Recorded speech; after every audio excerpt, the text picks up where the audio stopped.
Hey there, gang, and welcome to the Locker Room. Coach Gigs here, and today's message: successful people are not without problems. You know, when I first started out in life and I got around people who were successful, to me it seemed like they made it look real easy and that they pretty much didn't have any problems.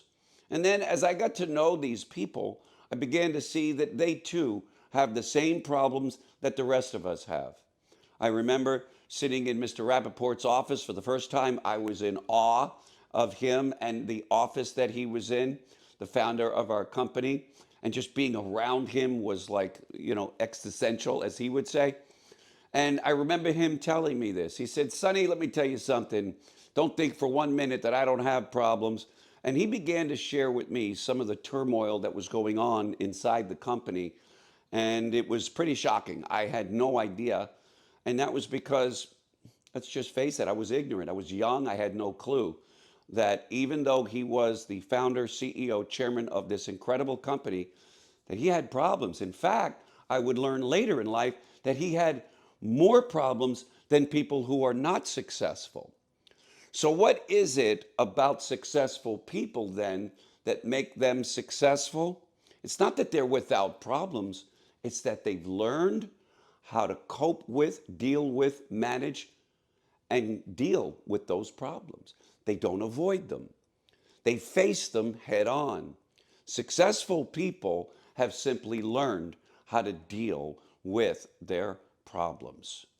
And this really takes concentrated effort, focus on the problem, and saying, okay, what are some of the options and ways with which I can move forward? I'll give you an example. When we switched over once again to virtual as a company, the challenges we began to face centered around the telephone, because now we were unable to go knock on a door, see someone face to face, and be able to kind of get them to say, yeah, I'll hear what you have to say. Once you're face to face with people, they're a lot easier. But when you deal with folks on the telephones, they're a lot braver, they're a lot more bold, they hang up that phone quicker. So as we began to see this, we realized that we were going through more of the leads that we invested into than we had before. And so me, others, we began to work on a solution to this problem. And I'll never forget it, because my dearest friend, Mark Sipper, would say to me one night, and I was frustrated because things weren't turning around the way I thought they should. He said, listen, you got to book appointments for your people. That's it. You got to get a call center, or you got to get phone people. You got to hire them, train them, and help your people out.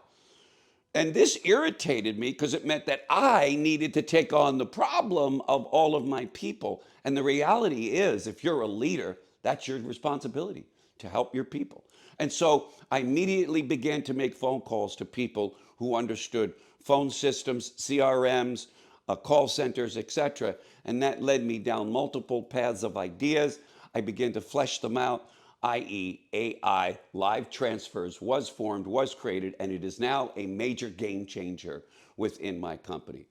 Successful people are not without problems.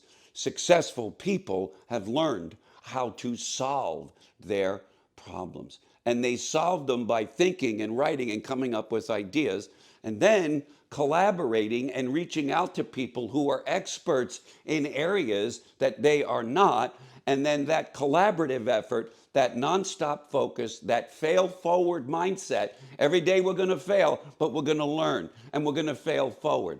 That is the secret to success of every successful person. They are not without problems. They have simply learned how to solve their problems. So be that person in 2025, and you're going to get a whole bunch of success coming your way and people following you. That's the message today, gang. Hope you enjoyed it. That's the message today, gang. That might be a blooper.